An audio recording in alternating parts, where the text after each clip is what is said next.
In triangle O P Q right angle at P, तो आपको एक राइट ट्राइंगल बनाना है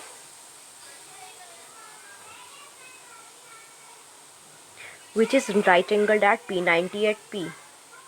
So I can take OQ anywhere. तो हमने ले लिया है OPQ where OP is 7 centimeter.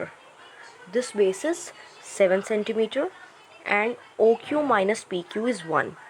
So here solution में आपको given है कि OP की लेंथ 7 है और इन दोनों का डिफरेंस जो है OQ माइनस PQ का वो 1 सेंटीमीटर है। इस बिहाफ पर आपको sine Q and cos Q की वैल्यूज़ निकालनी है, ठीक है। So here OP equals to 7 centimeter and OQ minus PQ is equals to 1. सो यहाँ से हम OQ की वैल्यू निकाल सकते हैं बेटे 1 प्लस PQ। हमने OQ की वैल्यू को PQ की टर्म्स में निकाल लिया है। अब आप जानते हैं अगर आपको साइन और कॉस चाहिए तो साइन थीटा होता है परपेंडिकुलर अपॉन हाइपोटेनियस और ये होता है बेस अपॉन हाइपोटेनियस। तो यानी परपेंडिकुलर, बेस, हाइपोटेनियस तीनों हमारे पास होने चाहिए। तो हमें पाइथागोरस लगाकर अननोन साइड निकालनी है।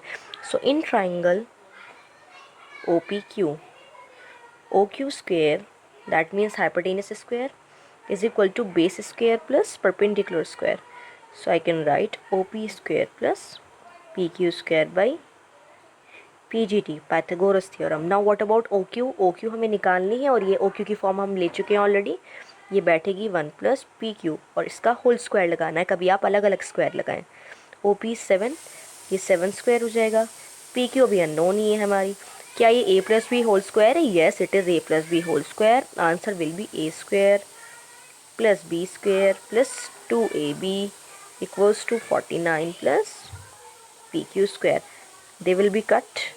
Now I am getting 2PQ is equals to 49 minus 1, that is 48. This implies PQ is equals to, it will be in division 24 centimeter. So I got PQ as 24. अब OQ निकाल लेते हैं। So OQ equals to 1 plus PQ था, that is 24. So I am getting here 25 centimeter. So my hypotenuse is 25. अब आपकी तीनों side मिल चुकी हैं। जो भी आपसे पूछा जाए बता दीजिए। साइन क्यू पूछ रहे हैं, hence sine Q is equals to, पहले बेटे इसका फॉर्मूला मैं आपको याद दिला देती हूँ। साइन थीटा का फॉर्मूला होता है perpendicular upon hypotenuse. Then cos भी चाहिए, कोस का भी लिख लेते हैं end to end. Cos theta होता है बेटे base upon hypotenuse.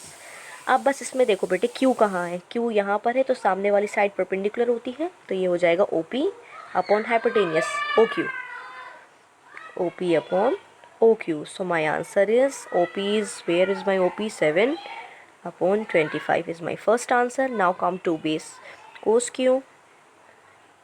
Formula is base upon hypotenuse. So Q के हिसाब से base बेटे ये वाला होगा.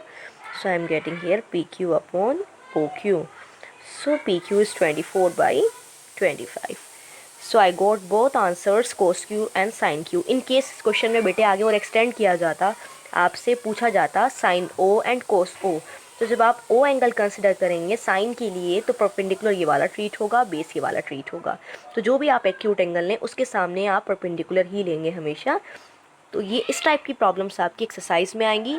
Now your homework is to try exercise 8.1 all questions. In case you have any problem you can ask. बस बेटे इसमें एक चीज़ ध्यान रखनी है, जब हम एंगल्स चेंज करते हैं ना ट्रिग्नोमेट्री के साथ, तो उसके हिसाब से परपेंडिकुलर और बेस भी बदलते हैं, हाइपोटेन्यूज सेम रहता है। तो बस मैं दोबारा रिकॉल करा देती हूँ, जो एंगल के सामने वाली साइड होती है दैट इज़ परपेंडिकुलर, जो उससे अटैच होती है वो बेस, हाइपोटेन्यूज तो फिक्स है अपनी जगह 90 के सामने वाली side that is longest side.